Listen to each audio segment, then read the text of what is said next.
They say to only bring what you can carry. So with the all-new 2025 Ford Expedition Tremor, bring a lot. Like 3 dirt bikes, a few tents, an entire crew ready to make memories. A panoramic 24-inch display, and the confidence to push your limits. The all-new 2025 Ford Expedition Tremor. Always consult the owner's manual before off-road driving. Know your terrain and trail difficulty and use appropriate safety gear. Max payload varies based on accessories and vehicle configuration. See label on door jamb for carrying capacity of a specific vehicle. Always properly secure cargo. Hello, I am stage and screen luminary Nick Offerman. And I'd like to say the phrase that everyone loves hearing, do you have a moment to talk about the environment? I have several undeniable loves in my life. The oaky notes of a barrel-aged whiskey, an old-fashioned plumb bob dangling over a red cedar plank, my blushing bride's hoo-ha, and, of course, America's national parks.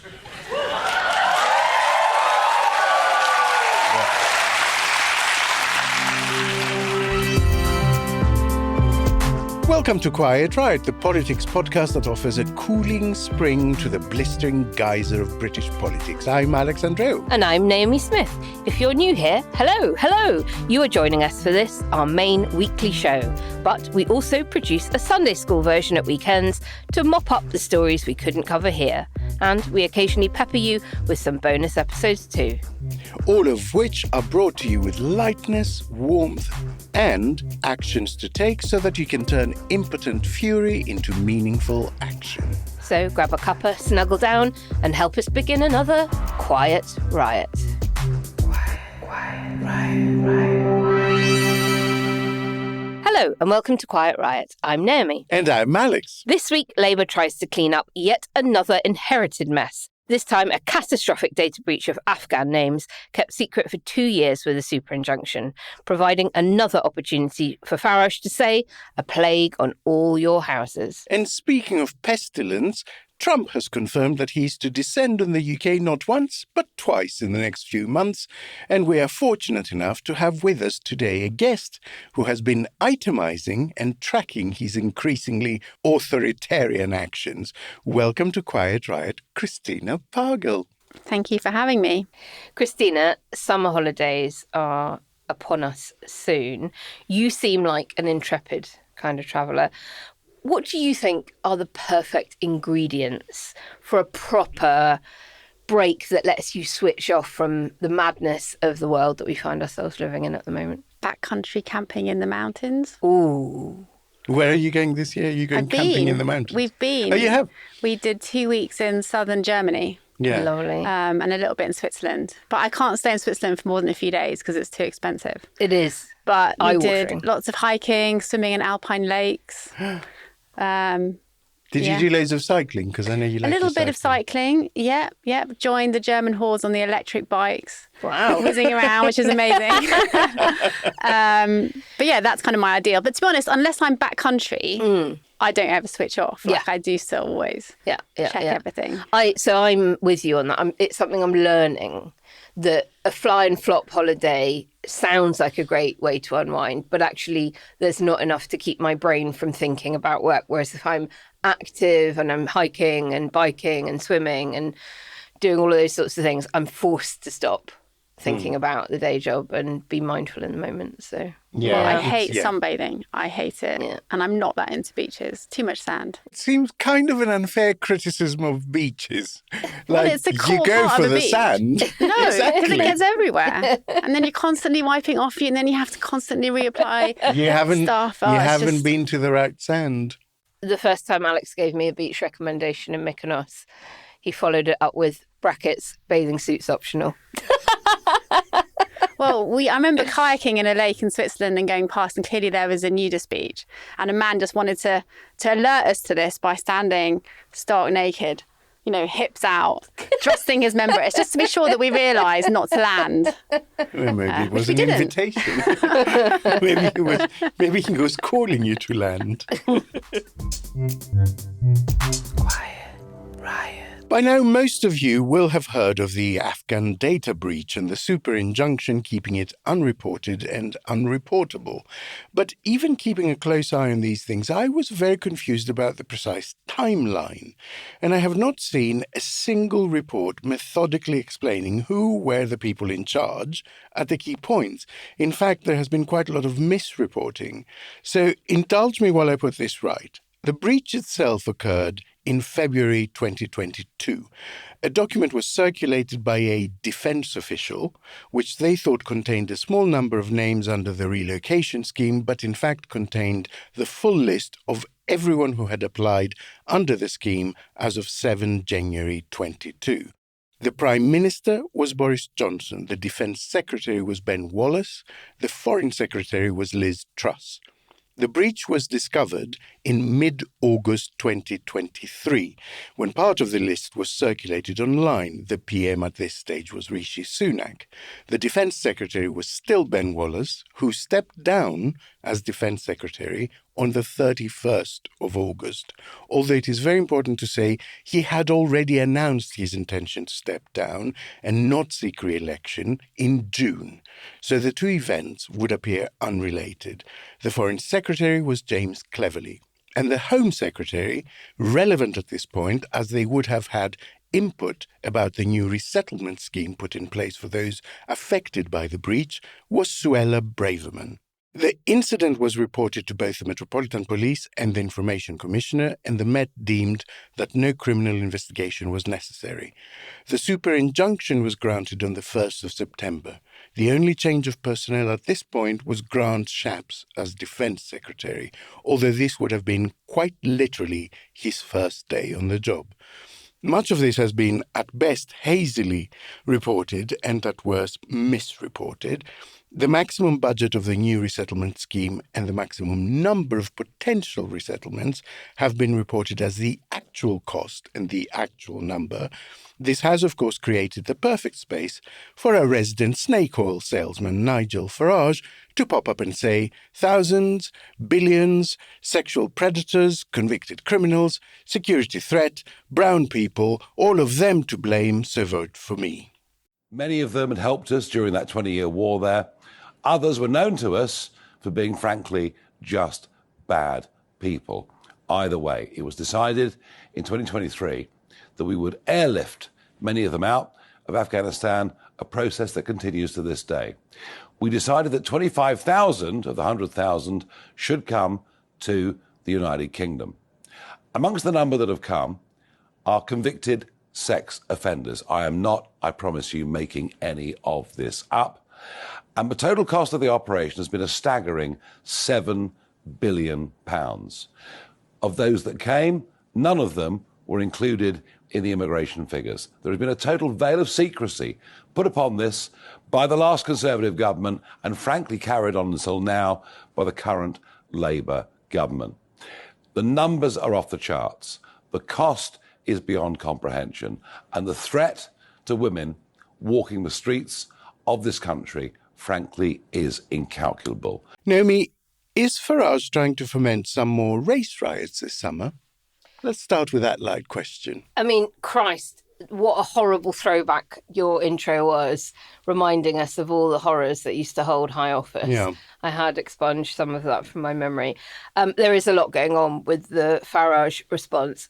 First off, if he is genuinely concerned about exposing cover-ups, then surely he'll be calling for his good friend Donald Trump to release the Epstein files. But of course he isn't. But they're boring. There's nothing in there. We know this because Donald Trump told us.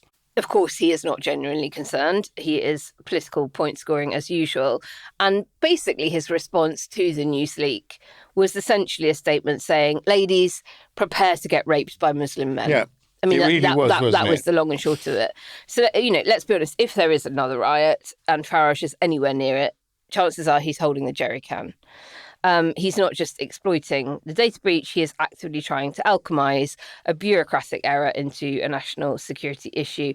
Textbook Farage, take a real policy failure, inflate it with wild claims about small boats, smear it all over people's social feeds until nobody remembers what the actual facts were anyway.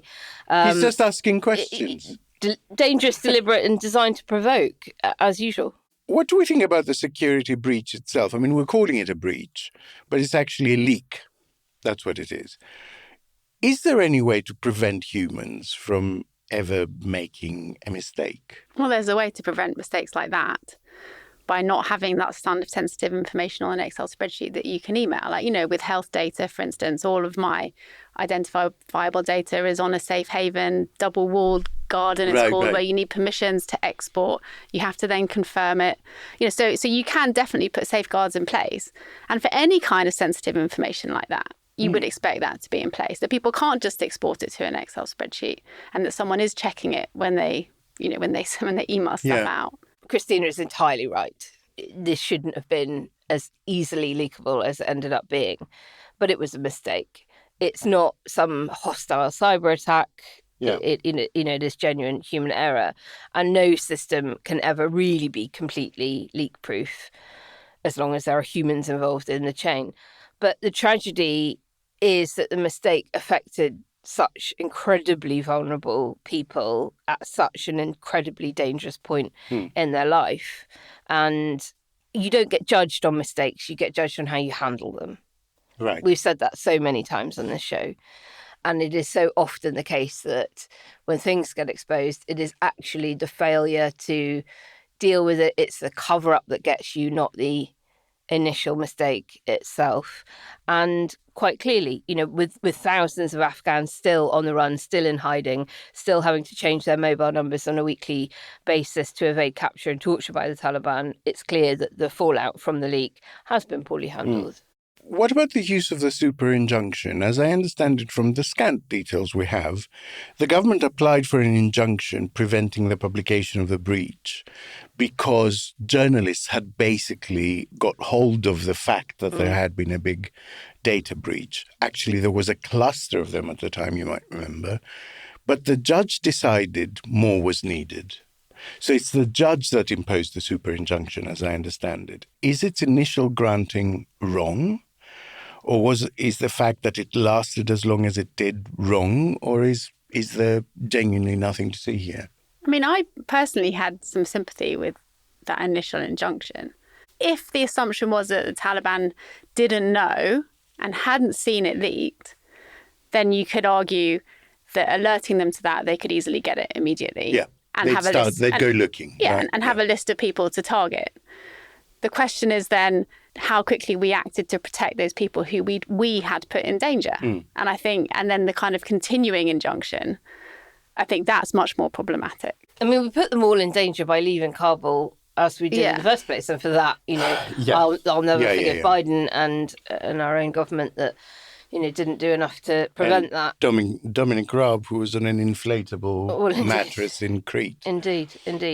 I think the moment you slap a legal gag on something like this and don't give public updates to justify it, you will invite conspiracy theory and for people to get more and more concerned with why that, you know, we know that Lewis Goodall had the story and he's clearly become very, very angry in the intervening years about what was being covered up. I thought the point that Clive Lewis MP made on Politics Live yesterday was very good. Remember, he is somebody that served in Afghanistan alongside many of these people. He has got many of them contacting him, asking him for help still to this day. Was that the Sunak government was publicly going extremely hard, screaming, stop the boats, trying to capitalise on that politically, offering the people on those boats no safe route to travel, no safe and legal route to claim asylum, while simultaneously creating a safe route for the potential victims of this leak. So, you know, when they need to create a route to cover their own arse, they'll do it, but not otherwise. And there's sort of deep cynicism that tells us. And look, the Tories are very steeped in this. Labour has only known of it, presumably, for the last year, and only a few of them at that. It was reported before we recorded a vignette of the resettlement scheme with regards to Kemi Badenoch, who first learned about it on Monday of this week. Number 10 says she was offered a security briefing in March, but turned it down. And her spokesperson said that she gets so many offers that she only does the ones that are indicated as urgent, which this one was not. That's kind of amazing, right? Yeah. But I mean, like, is there an argument that even with the injunction, MPs should have been briefed? And presumably they could have been bound by the injunction on. I don't really know how the law works there, but... I mean, the problem with that is this. Parliamentary privilege is pretty absolute. So it can override an injunction. So any MP who knew about this could just talk about it in the House of Commons. The judge actually, even at this hearing where he lifted the super injunction, explained that this was at no point intended to quash parliamentary privilege in any way, that ministers could have talked about it in the House of Commons and they wouldn't fall foul of the law. I guess if you put this sort of thing where revelation of the existence of the list could potentially put friendly lives in danger, and on the other side, I don't know, a footballer having an affair with their nanny, it seems to me that super injunctions, this is the sort of thing they should be used for, not the other kind of thing that they've become more commonly an instrument for. And I guess there is a short period somewhere in the middle that I would question it. So I understand why it was put on the press. I understand why a new government coming in and finding the situation would want to do its own assessment and make absolutely sure that, all avenues are covered, as it were, before it lifted it. But there was probably a point round about, I would say, February, March 2024, up to the election, where it could have been lifted. And probably wasn't lifted because it was just before the election. So the last thing they wanted is a story about a secret settlement route for Afghani citizens. I mean, that seems the dodgiest bit. But Yeah. can you just clarify this for me? So was it, when you say it was a secret settlement route, was it not done via the existing Afghani route? No, it was a extra separate one. one. It was completely, Yeah. okay. Yeah, I just completely assumed they separate folded it setup. into the main one. Yeah, although another aspect that has been misreported, there's been people saying that the numbers of people resettled are not in the immigration figures. That is incorrect. The new settlements, I think they're about 2,500. So the new settlees were absolutely included in the immigration figures. So that really is just a manufactured thing to get people wondering how many other thousands of people don't we know about. Now, yesterday was the last PMQs before summer recess, which is usually quite a sort of light-hearted affair, but Starmer was very sombre and sought to make this explicitly a partisan issue. Thank you, Mr. Speaker. There's always been support across this House for the United Kingdom fulfilling our obligations to Afghans who served alongside British forces. We warned in opposition about Conservative management of this policy, and yesterday the Defence Secretary set out the full extent of the failings that we inherited. A major data breach, a super injunction, a secret route that has already cost hundreds of millions of pounds. Ministers who served under the party opposite have serious questions to answer about how this was ever allowed to happen. The chair of the Defence Committee has indicated that he intends to hold further inquiries. I welcome that and hope that those who were in office at the time will welcome that scrutiny. Mr. Speaker, President Macron's state visit last week saw us secure historic agreements, coordinating our nuclear deterrence, a major investment in Sizewell C, and a landmark returns deal, a crucial next step in restoring order to our immigration system. Tomorrow, Mr. Speaker, I will host Chancellor Merz for further talks on our security and the economy. What do we glean from that? Naomi, is it a hint of desperation about his popularity? Or is there a whiff of, I've just had enough of getting blamed for your cock-ups? It could be both. Because he seemed quite angry, actually. They'd had bad news this morning as a government with the inflation figures being up. This comes off the back of quite a torrid time of it where we had Rachel Reeves in tears at PMQs not a fortnight before. So I think they are tired. I think they are annoyed with the incessant attacks they're getting, with their own mistakes that they, forced errors that they're making of their own volition. And I do get a sense that they're just not enjoying it very much at the moment. And this will have been the latest in what now? Yet another thing that we are going to have to carry some of the can for, even though it hasn't entirely been of our making. That's interesting, because Kemi Badenoch, in her sort of line of questioning, did build in this idea that, what are you planning to do during the summer to make the economy better and boost growth? Yeah. In a sort of, I'm off on holiday, but when I come back, you better I have got this all expect sorted. results. Weird vibe. Yeah. And of course, Farage wants Parliament recalled for Trump's state visit, even though Trump has said he doesn't want it. Is that a snub to Farage? Or is he so not on Trump's radar nowadays that Trump wouldn't even have known what he said? This is peak Nigel Farage, isn't it? Like, desperate for a Westminster photo op with Trump, and Trump's too busy polishing his golf clubs to care about it at all. I don't think it's a snub. I think it's a shrug.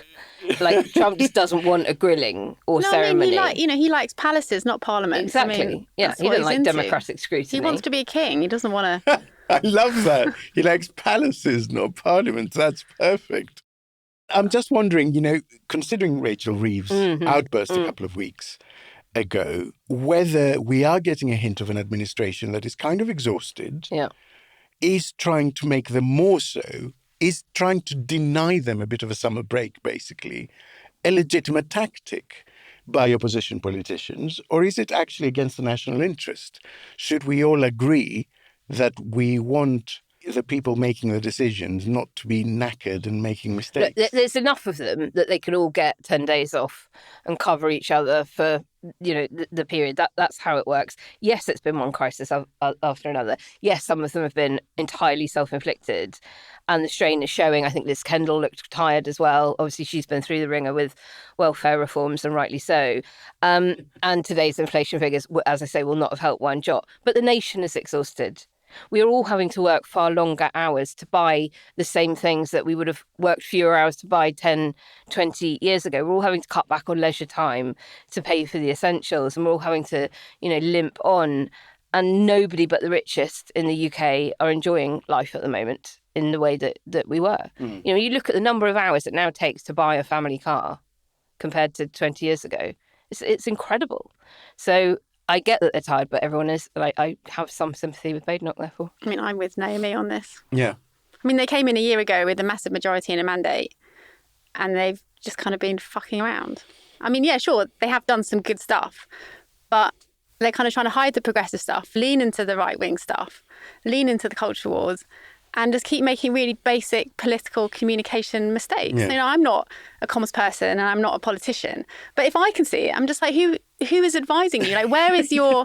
Yes, I think that's a question that's been kind of a running theme on this podcast the last few months. I'm still... Like, who is giving you this advice? I'm just waiting, like, where is your moral backbone? I can't see it. And that I find it so depressing. I was so excited a year ago, and I knew we had huge problems. It's not like I was expecting miracles, but it feels like I don't know what it's for anymore. And that's really depressing. Can I ask you something else? Since I think you are an honest broker in this. Mouthy and outspoken, you mean? No, because partly what's been quietly briefed, I think, from both Downing Street and the White House, actually, is that the date of the visit is not a coincidence. That both sides expected that, Trump giving a speech to Parliament wouldn't get the best reviews. And so they have chosen a period where he can enjoy the pageantry without maybe the booing. Personal feelings aside, should elected politicians, learn to just control their humours and give Trump the full welcome that his office, if not he, deserves? I mean, I personally think that Trump is betraying the office of presidency. And I think there is a massive risk to normalising what he is doing So no, I don't think we should everyone should roll out the red carpet and roll over. No, I don't think that. And I'll talk about it a bit later. Why? It's partly why I'm asking. Normally I'm very pragmatic about this stuff, and I'm like, yes, you have to compromise, you have to talk to people you don't like, all of that. Like him or hate him, we've got to work with him. Yeah. But I think this is a really unique situation where America really is on the precipice of really is in a really dark place. And I don't think we're doing them any favours by pretending that it's not, which is effectively what you're asking us to do. Quiet Riot. If you've shopped online, chances are you've bought from a business powered by Shopify. You know that purple Shop Pay button you see at checkout, the one that makes buying so incredibly easy? That's Shopify. And there's a reason so many businesses sell with it, because Shopify makes it incredibly easy to start and run your business. Shopify is the commerce platform behind 10% of all e-commerce in the US. Sign up for your $1 per month trial and start selling today at shopify.com/promo. Go to shopify.com/promo. Quiet Riot. One last thing, Naomi. Trump will apparently be refining the trade agreement with the UK during a golfing trip to Scotland later this month, when he said he might be meeting Starmer in Aberdeen. What might we expect out of that refining? Well, I just can't imagine Starmer playing golf for a start. Can you? Do you remember when Gordon? I paid to watch. Do you remember when Gordon Brown had to go in W's golf buggy, and W was like doing wheelies with it, and poor old Gordon's clinging onto the edge, looking absolutely petrified and awkward. I can envisage some kind of awful scene being recreated in Aberdeen. Right. Well, technically, what can he talk about on an unofficial visit without officials present? I mean, this is not how trade deals are meant to work at all. Your civil servants are meant to be with you. It is meant to be much more formalised than whatever the 18th hole has got in store for them. But obviously, knowing Trump, he will talk about whatever the hell he wants to talk about. And what the details of that will be, only he knows, and he probably doesn't know, and it'll be based on the last person who's had a conversation with him before he goes to see Starmer. Last time we were speculating about what had been briefed, that the tariff deal might entail, what would be included, what wouldn't, and then boom, bioethanol got dropped in. And nobody was expecting it. So what's it going to be this time? If it's bioethanol, mink coats? Something about but that's a good point. There could be an industry with a special interest that has a presidency that's whispering exactly at the last minute, then boom, that'll be the thing that we all have to get excited about. Right. So we don't know what, but it might be something. It might be something, and it ain't going to be good. On that note, let me give you your call to action. So at the moment, the industrial strategy sectoral plans are going out. There's only one to go, actually, defence, which I suspect is pending the outcome of negotiations trying to be included in SAFE, in the European defence scheme. But the other 7 have been published, and the government is actively seeking contributions from people in those sectors, including life sciences, financial services, things like that, and the creative sector. And we know that many of you are in that sector. So we will drop a link to the consultations in the show notes, and we will ask you to contribute. You can't assume in those situations that someone else from your sector, someone else from your industry will have made your brilliant point. You have to be active. You have to go and make your brilliant point. You can't assume that someone else has done it or that the government will just think of it. As a final thing, the government has just published its guidance for COVID-19 vaccination. This autumn, it will be offered in England to adults aged 75 years and over, residents in a care home for older adults, and individuals aged 6 months and over who are immunosuppressed. Those are the 3 groups that qualify for a free COVID-19 vaccine. You can now, of course, buy one at most pharmacies. So, again, we will ask you, if you have maybe family members that fall in that category, to prepare for that and make sure they are protected. Quiet Riot. And now it's time to lower our expectations, raise an eyebrow, and ask ourselves that eternal question: is it satire or just another Thursday on Fleet Street? Yes, it's that part of the show where the culture wars roll in like fog on a low-budget period drama. And we try to work out whether somebody is genuinely offended or just desperate for a headline. So brace yourself as Alex tells us what's been triggering the tabloids this time. It's time for Wokey Dokey. Wokey Dokey.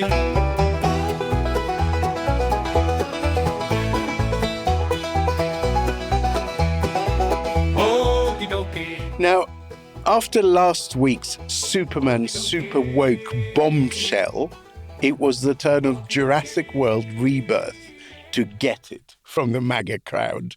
Now, I must admit that I didn't notice Jurassic Park Rebirth being particularly woke when I watched it about 10 days ago, but that may have been because I was busy being jiggled from side to side and rocked back and forth, blown at and sprayed at the time because I watched it on 4DX, which I heartily recommend, Christina, especially if you like your cold swimming holidays.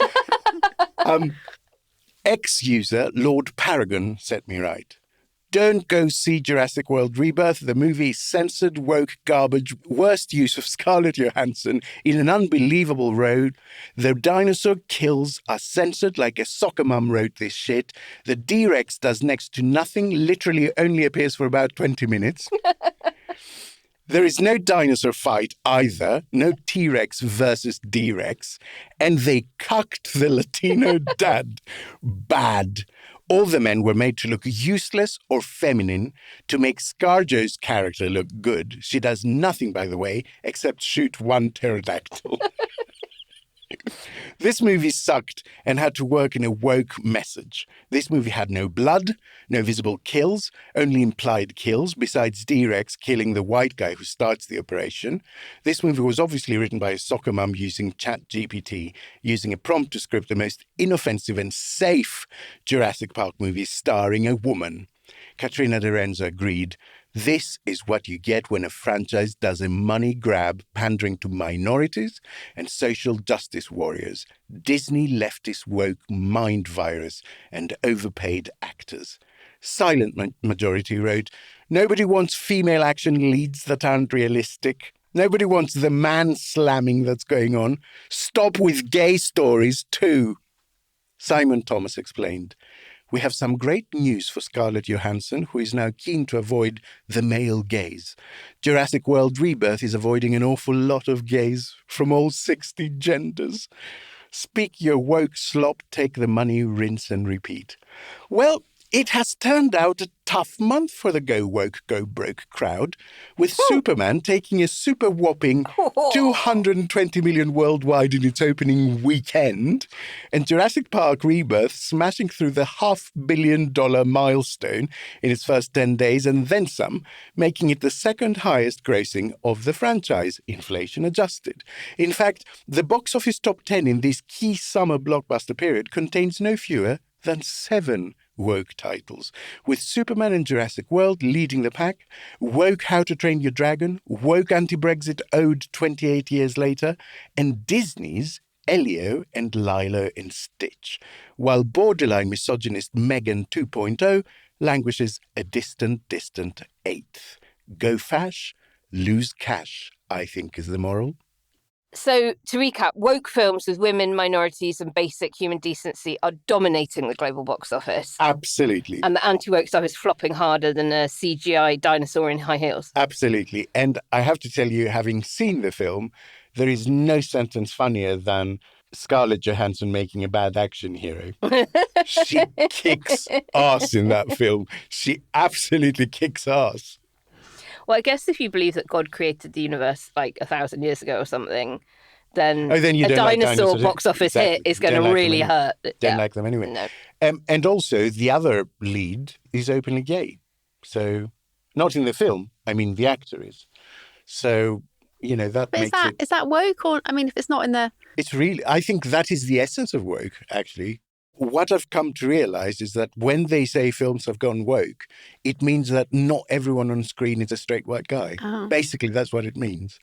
Because the messaging is anything but. I did a whole thing about this on Podyssey recently because I was talking about storytelling, and I was saying that if you look at, Mr. Smith Goes to Washington, or It's a Wonderful Life, or To Kill a Mockingbird, or Spartacus, or Rocky, or The Karate Kid, like, they're proper work.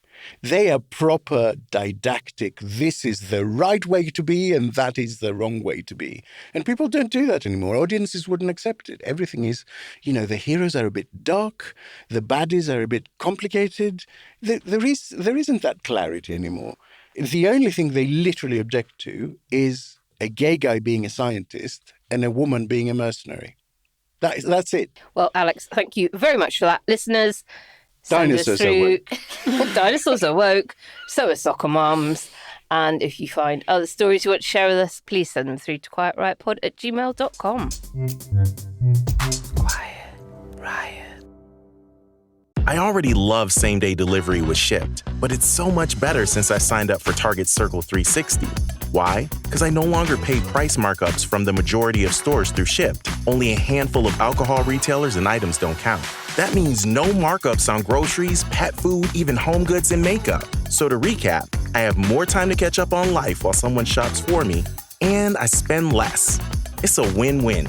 Order now at shipt.com/360. Terms apply.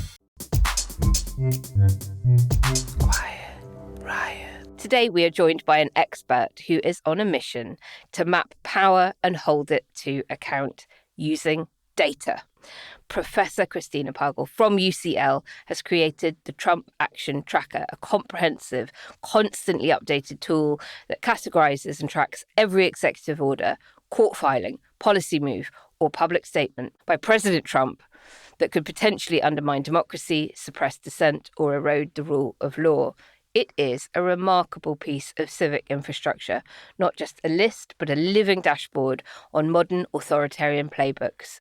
Christina's work breaks these actions into clear categories like weakening democratic institutions, targeting dissent, and discrediting science, offering both analysis and a platform for public accountability.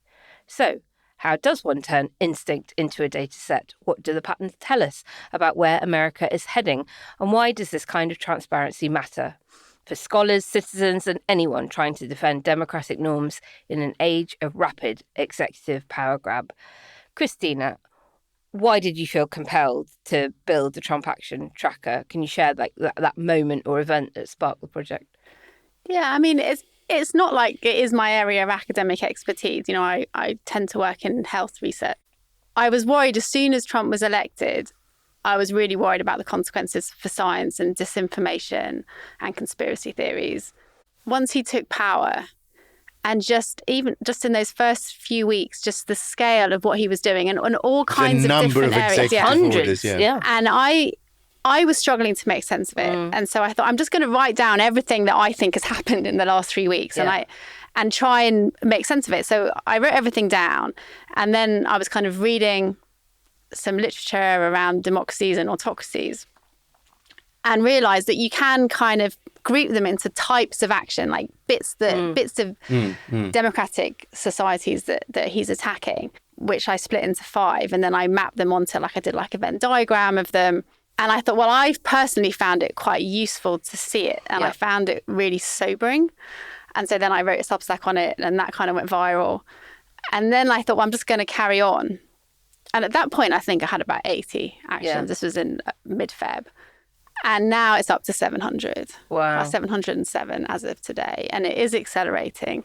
I've got this amazing volunteer called Sandy Laping who's helping me just track them. We're doing it all in our spare time. I don't know if it's comprehensive. I think it's reasonably as comprehensive as I can make it. And then the spreadsheet quickly got, well, it's quite big now. Yeah. And so I've got another volunteer called Pete Duncanson who's been helping me turn it into a website, the Trump Action Tracker, which is live, but we're still just perfecting the final bits, which is filterable and searchable and everything.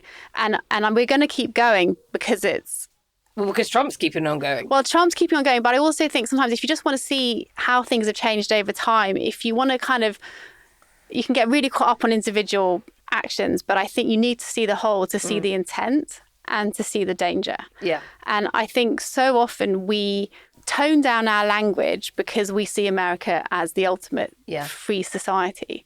And I think that's really dangerous. I think implicit in what you do, and you will correct me if that's not so, is the notion that one of the tools that an administration like that uses is the frequency and sort of volume of what it's putting out there, right?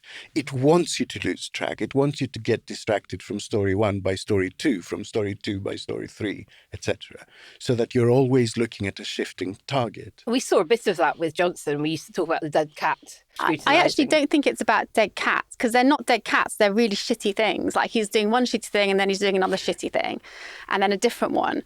And what I find quite shocking about it actually is that they're doing it. It's not just that they're doing it in plain sight. They're doing it and they're boasting about it, right? The cruelty is front and centre of the strategy. Owning the libs is front and centre of the strategy. They're literally posing in front of cages of semi-naked men and reveling in what they've done. They're just doing it now with, alligator Alcatraz, where they're keeping detainees in cages.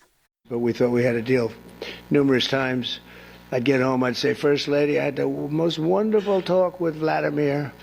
I think we're finished. And then I'll turn on the television, or she'll say to me one time, wow, that's strange because they just bombed a nursing home. I said, what? So. And you use the phrase authoritarian rather than populist or fascist. I'm kind of keen to know why, and it's something that we're talking about a lot here in the UK with regards to Reform UK and the kinds of people that are supporting Reform UK. And I think everybody's worried about using the wrong label, far right, hard right, fascist, and those people who are saying, well, if you're not going to call it what it is, you're part of the problem and you're helping to normalise. As you sort of mentioned earlier, there's this risk that here in the UK we are really normalising what the role of president is doing. So talk me through the nomenclature and why you landed on describing it that way and not a different way. Yeah, so I've been on a crash course, on authoritarianism and autocracies over the last few months.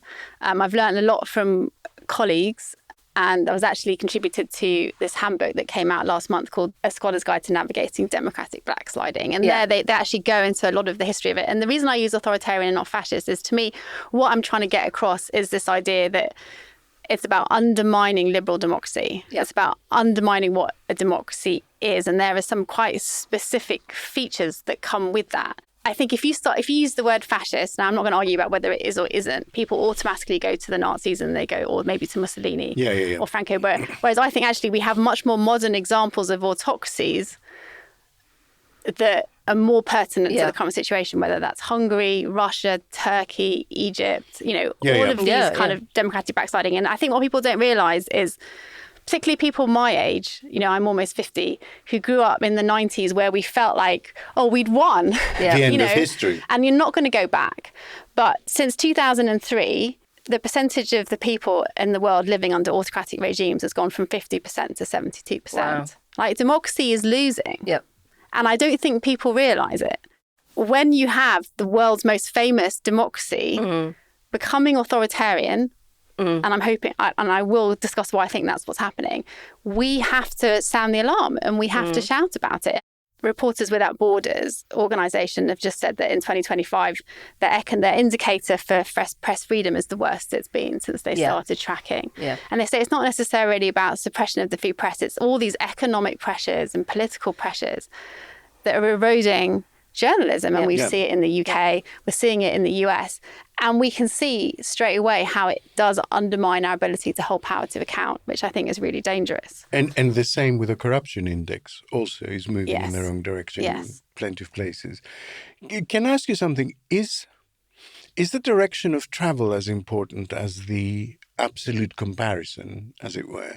So I'm trying to think of an example of a country that is moving in a sort of positive direction in terms of democracy. Is that, even if its absolute level of democracy is lower, as it were, than a country like Hungary, which is moving in the opposite direction? So is the direction of travel as important as the absolute measures? Or does that not matter? No, I do think the direction matters, but I don't think there are many that are going in what I would call a positive direction. Well, I mean, for instance, on gay rights, there are countries at the moment that are still passing laws for equal marriage and things like that. And there are countries like Russia where, LGBT rights are being actively eroded year after year, or Hungary where pride was outlawed this year. And I guess that's my starting point for asking a kind of personal interest one, because I see rights improving in some countries and getting worse in others. And even if the countries in which rights are improving are not yet at the level of the countries getting worse, I sort of instinctively worry much more about the countries going backwards than about the countries making slow but forward progress. I do think there is a distinction between civil rights and democracy. Right. And I think where civil rights are making progress, it's about why they're making progress. I see. And is it about improving liberal democracy, or is it about, actually, I'm quite secure in my autocracy and I can afford to let this group of people in?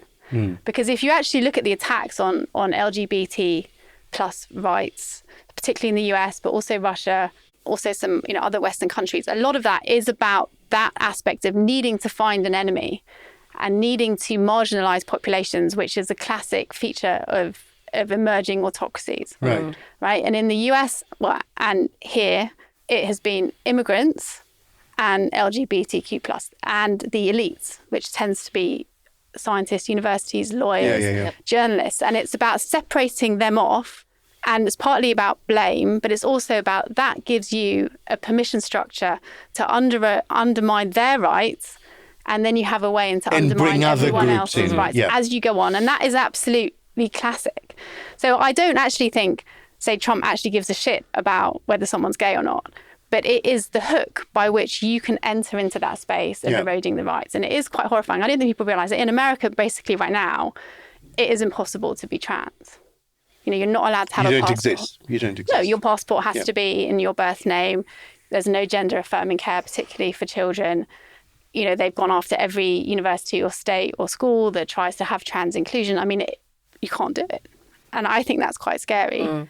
They've now allowed people to opt out of LGBT lessons in schools or LGBT readings. I mean, it's a very deliberate type of process.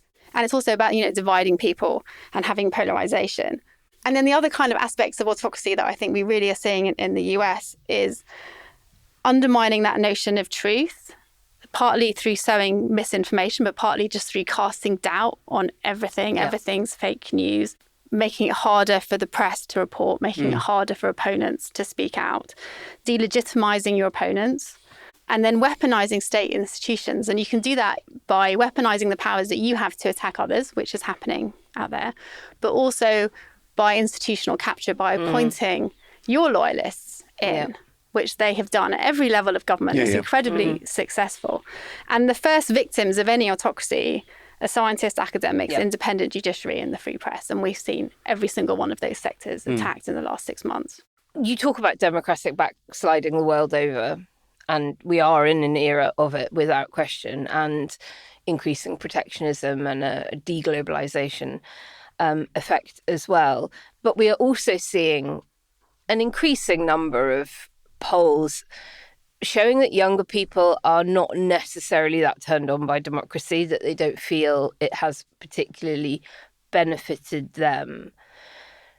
So in defence of international liberal democracy and trying to signal the alarm, do we also need to be extolling its virtues and pointing out, okay, it might not have worked for you, but the backsliding on it is going to be even worse for you? And if so, is anyone making that argument other than great people like you of your own volition? I think that is a big issue. And I think it's partly that young people, people my age, I've never lived outside of a relatively liberal democracy that has only got more liberal in my lifetime. And there's just this complacency.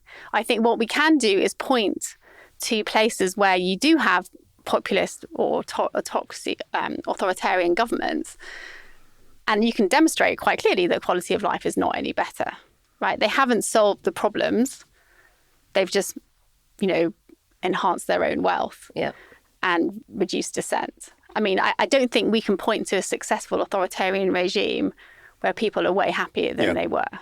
That would be my argument. But I don't think we have a solution to that. I don't know what it is. So personally, for me, I'm German. My parents are German. I have always borne in mind, what happened in Germany in the 20s and the 30s and the 40s. And I was just in Berlin a couple of weeks ago for the first time, actually. And one thing that I think Germany has done... For the first time ever? Yeah, because we always went to visit my family and that's not where they're from. So, but I do think Germany has really wrestled with how to acknowledge its past and to keep the monuments and to acknowledge what it's done in a way that actually, when I think about growing up in the UK, I don't learn nothing about colonialism, nothing about Ireland, nothing about slavery or the sugar plantations, none of that. And I just don't feel like we've wrestled with it. And I don't think we have acknowledged in the UK that we all have the capability to stand by while evil happens. Yeah. Because of that kind of German history, that I feel very strongly that it can happen to anyone. So this is what I find really worrying. Have you noticed any one of the tactics standing out more than the others, of the ones that you've mentioned are the key things that he is assaulting left, right and centre? Is there any one that you think is sort of more either in volume being done or in scale of its sheer weight at destroying democracy that you're most worried about? Well, you know what? What I think actually is the most powerful thing about what he's been doing is that he's doing all of it, that there isn't one thing that stands out. Right. So these are just some of the things, right? Undermining democratic institutions, a key thing. He's fired the inspectors general. He's tried to remove the Federal Election Committee chair. He's threatened security companies with losing all government contracts if they don't let Doge into government buildings. He's replaced top officials in military and law enforcement with MAGA. He's closed federal departments tasked with tackling corruption and bribery. He's enforcing loyalty to Trump and civil servants. The FBI have started doing lie detector tests of its staff for loyalty. Which notoriously are Republican pseudoscience anyway, most likely. Yeah, they are, but that's what they're doing. They're denying politicians from the Democratic Party access to facilities or to information or to briefings. They're attacking democratic cities and states. So Noam, when she sent the National Guard to LA, said we're freeing you from a socialist mayor, ignoring the fact that he was democratically elected. And they're also restricting the franchise. So they're now saying you need a birth certificate to register. When it comes to the rule of law, they've been dismissing charges against companies that have donated, against political supporters, including Eric Adams, who's the New York mayor. They're attacking judges. They've been threatening law firms with losing access to buildings and getting them to capitulate. Any law firm that brings a case against them is being attacked. They are sending people to literally foreign gulags without any due process and denying that they need to offer them due process. They're in fact even saying that due process isn't a thing that a democracy needs. They're restricting judges' abilities to strike down unconstitutional executive They've even orders. arrested a couple of judges. They're militarising ICE, the immigration enforcement. It's now the biggest armed force in America after the latest bill. They're trying to remove birthright citizenship. And they pardoned thousands of January the 6th protesters. I mean, one of the things I think that's shocking to me that people don't really think about is that it is official American doctrine now that Trump won the 2020 election. Yeah. That's the official position of the United States government. In fact, it's one of the questions they ask new recruits now into all those security agencies. One of the interview questions is whether they believe the 2020 election was stolen. Yeah, exactly. And when it comes to weaponizing state power, they have sacked FBI, police and prosecutors involved in investigating Jan 6th. They've threatened all Republican politicians with primary challenges if they vote against Trump's wishes. They've threatened the citizenship of challenges. So Musk, much as I hate him, that's not okay. They've threatened the citizenship of the newly, not elected, but the New York Democratic candidate. They've threatened Rosie O'Donnell. And they're launching investigations into political opponents wherever they can, including Biden and many members of his administration. They're spreading loads of disinformation. They've defunded public radio. They've defunded public broadcasting. They're suing media companies. They're suing CBS, CNN, the New York Times, all of them, and they are capitulating. They're excluding independent media, including Reuters and the Associated Press, from briefings. They're attacking individual journalists, including, most recently, a CNN reporter. They have got executive order for national parks and national museums to not disparage America. And they're changing the high school curriculum to end teaching of anti-American topics, right? And to me, if anyone can listen to these things and think this isn't authoritarian, then I don't know what country you're living in. And they've cancelled all grants into misinformation, into research on misinformation. I mean, you have been tracking legal pushback as well. What can the public, I guess, particularly the American public, learn from where and how resistance to authoritarianism gets organised? I did start tracking legal opposition. I haven't most recently because I just can't. I haven't got the capacity to do this. There are other people out there tracking it. But when I was tracking it, effectively what you see is that the people who responded quickest and most vociferously are the civil rights organisations and the trade unions, the organisations that have been doing this for decades and know how to organise. What you're seeing is that when it comes to the media or actually scientists or law firms, private companies, they haven't been able to organise because that's not something they've been used to doing. They haven't been under attack like this. And so I think, firstly, it shows that it is worth trying to support NGOs to try and do the stuff. It's worth trying to look at trade unions and doing grassroots. It also shows you the power of having a constitution, actually, because people can take their government to court over it in a way that we can't here. We are very uniquely exposed. Yeah. And they've been winning, but it is kind of one step forward, two step back. The Supreme Court is increasingly siding with the executive.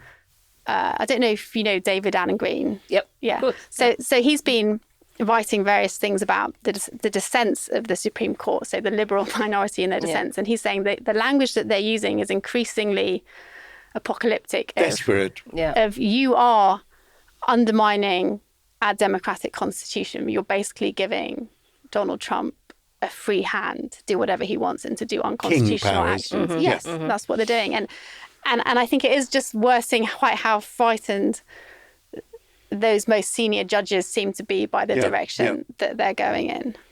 Christina, can I ask you something? All of those things can be true. And at the same time, the Trump regime is relatively chaotic, changes its mind on a lot of stuff quite frequently, is quite mercurial.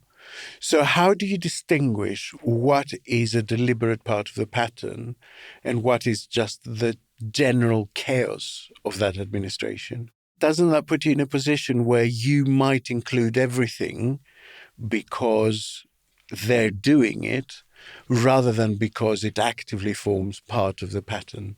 See, I'm just not sure it is as chaotic as it seems.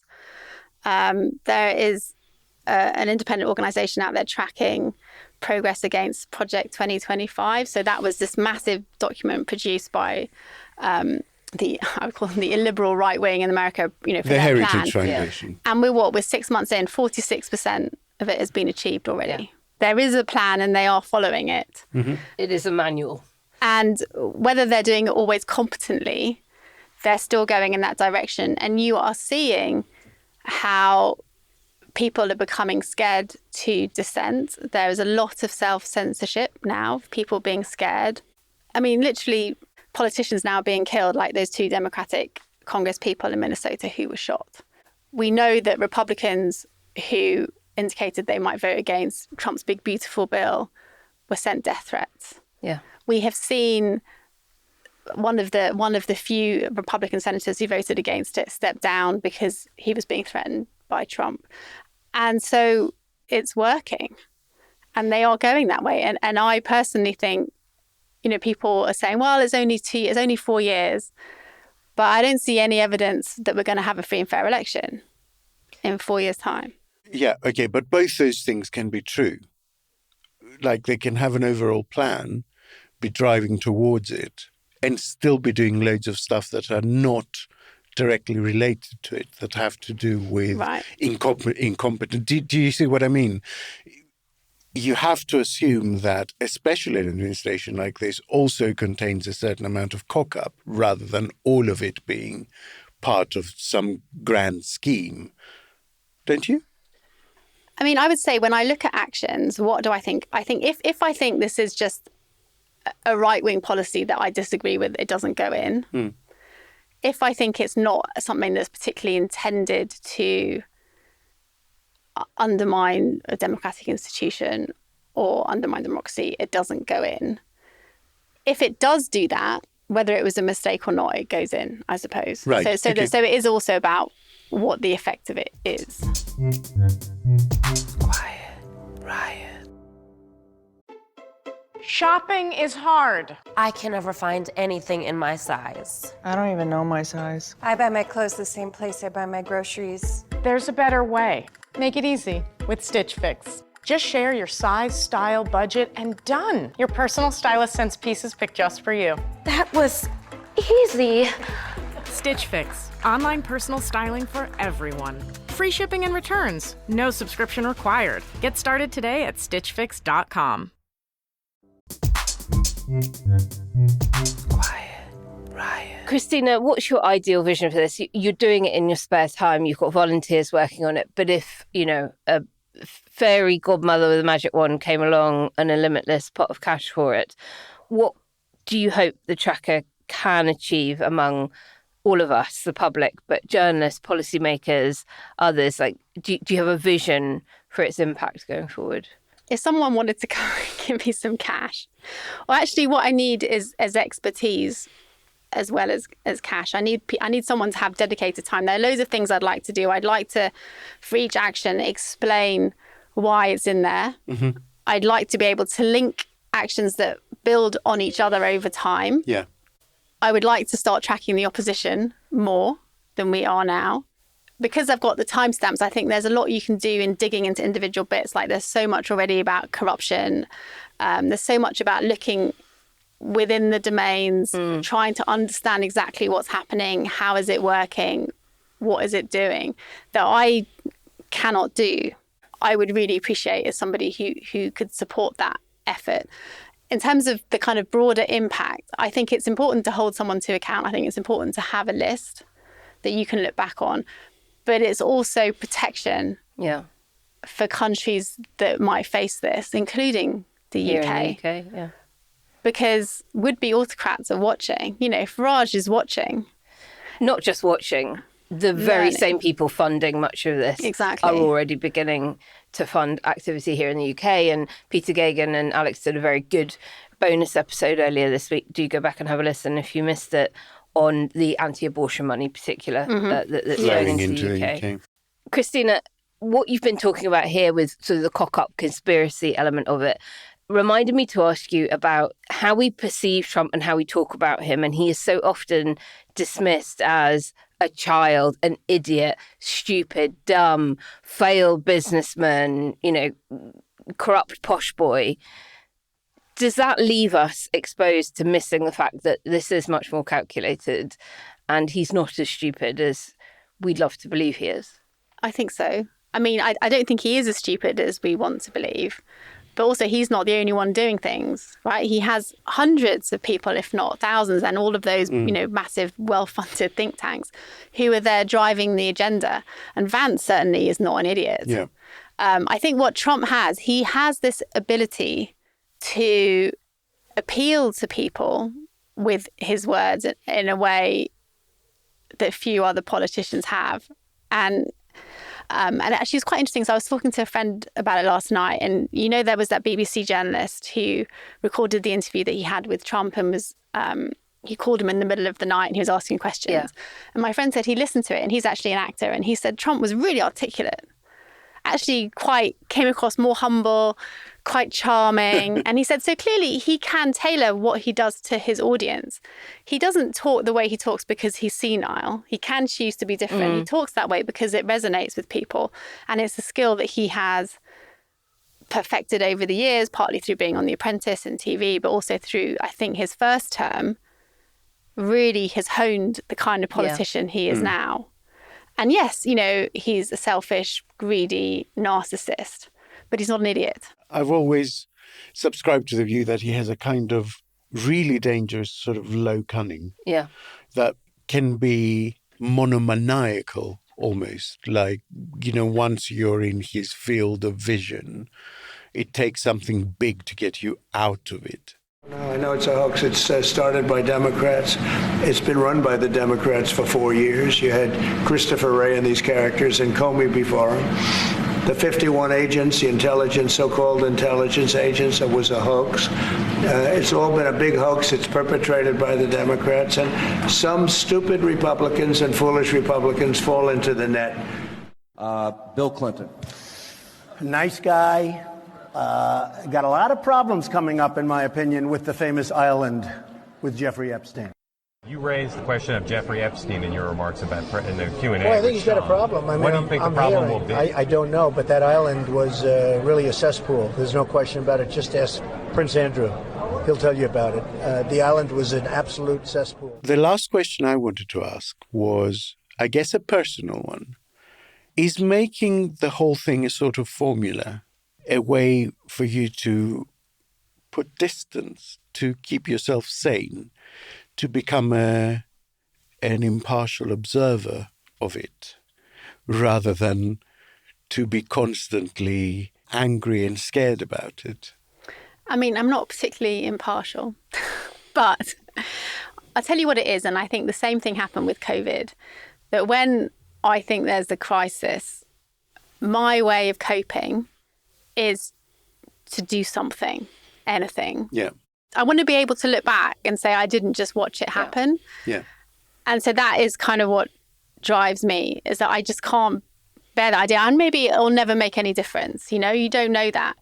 But I need to have tried, I think, for me. And one of the things I'm doing about that now is also trying to do stuff in the UK to try and protect us from these kinds of headwinds. Because one of the things I think that does emerge from what you're doing, especially what you were saying about, who are the people best placed to resist at the moment? It's unions, it's civil rights organizations. So, get ready. Yeah. Civil society needs to be there and well structured and muscular before you need it. After you need it, it's kind of too late to get your act together. And so the last call to action for the episode comes to you. What would you like our listeners to do to help? What can they do to help? Is there somewhere they can subscribe? Is there some way they can help your work? Is there some way they can volunteer time or expertise? How do they get in touch with you? All of that stuff. Or is there a charity that's doing really good work in this area? I think there is a lot about becoming more involved in your local communities, learning about the features of autocracy, but also making the case for liberal democracies, making the case for independence of expertise, of independent institutions, of holding government to account, the importance of evidence, the importance of science, the importance of press freedom. And I think we have to first acknowledge the danger, and then we need to build the groundswell of support for it now. Because as you say, once it's there, you're almost too late. Like, for instance, science in America has pretty much been destroyed in 6 months when it comes to health, when it comes to climate change. And I think it's been incredibly frightening watching what was the best research ecosystem in the world be destroyed. So quickly and with intent. And I think what the UK, we have a government that's based on the good chaps theory of government, where we have political norms and people doing the right thing. Now, Boris Johnson tested that. But that kind of deliberate attack and dismantling, I don't think we've seen, and I don't think we're ready for it. So I think we need to get ready. We will leave links in the show notes to Christina's Substack and where you can find out more about the tracker. Quiet Riot. Right, time now to inhale something a little more uplifting, like hope or love or solidarity, or maybe the smell of fresh pastries from a cafe that doesn't yet know it's being turned into a pawn shop. Yes, it's that moment in the show when we take a breath from all the shouting, the scheming, the spiraling, and remind ourselves that good things do occasionally happen, whether it's unlikely heroes, unexpected wins, or the kind of stories that restore your faith in humanity, however briefly. This is where Naomi steps in to sprinkle some sunshine on our storm clouds. It's time for Grin and Share It. Good news is welcome to me. Bad news is hell come to me. Good news. Do-de-o-do-lo, do-de-o-do-lo, do-de-o-do-lo, I want good news. Naomi, I'm ready. Well, we have a public health expert with us, and we had devastating news that a child patient at Alderhay Hospital died of measles this week. So I wanted to go with some good news on the vaccine front. Okay. So Gavi, the Vaccine Alliance, since its inception at the turn of the millennium, has helped immunise an entire generation of children, 1.1 billion children, and prevented more than 18.8 million future deaths and halve child mortality, or help halve child mortality in 78 low-income countries. And they've just had their global summit at the end of June. The immunisation work that they do has seen a record number of donor pledges, securing 9 billion towards their target of 11.9 for their strategic period 2026 to 2030. So, the programme hasn't even yet begun. More commitments were made, including an unprecedented 4.5 billion in complementary financing from development finance institutions in support of country-based systems and accelerated access to vaccines. Cost savings of up to 200 million from the manufacturers, and more than 149 million in private sector partnerships on immunisation delivery. So actually making sure the shots get in the arm. And GlaxoSmithKline announced that a reduction in the unit cost and increased production capacity of their malaria vaccine due to various manufacturing efficiencies will generate cost savings for Gavi of up to 20 million euros, supporting efforts to get more than 50 million children with the malaria vaccine in their system between now and 2030. So, we might have some terrible issues to overcome in terms of vaccine disinformation and misinformation, but the money is forthcoming to try and make sure that the world becomes a slightly safer place. Can I add a vaccine good story to that? Yes, certainly. Of course.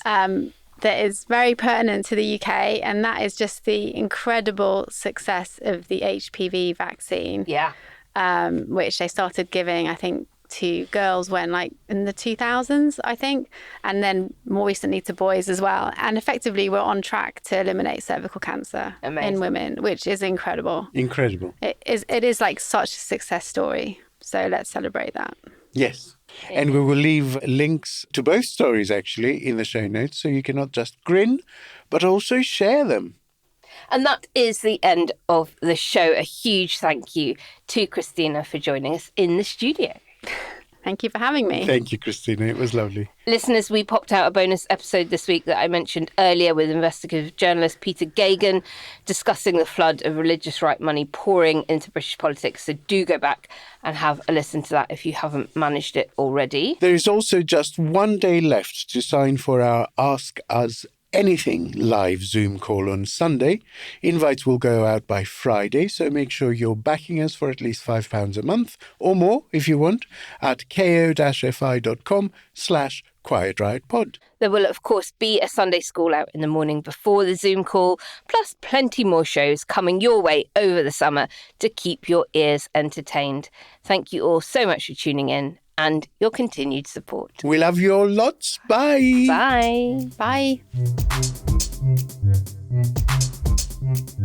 Quiet Riot is an audio production by Cooler Heads with Naomi Smith and Andreou. Produced by Kenny Campbell. Music by Mariana Sangeeta. Artwork by Simona Canelu. And edited by me, Alex Reese. Quiet Riot is a co-production with Soundstone Global. Quiet Riot. Help us begin another Quiet Riot. Hello. Oh, no, that's you. Sorry. Hello. Hello, me.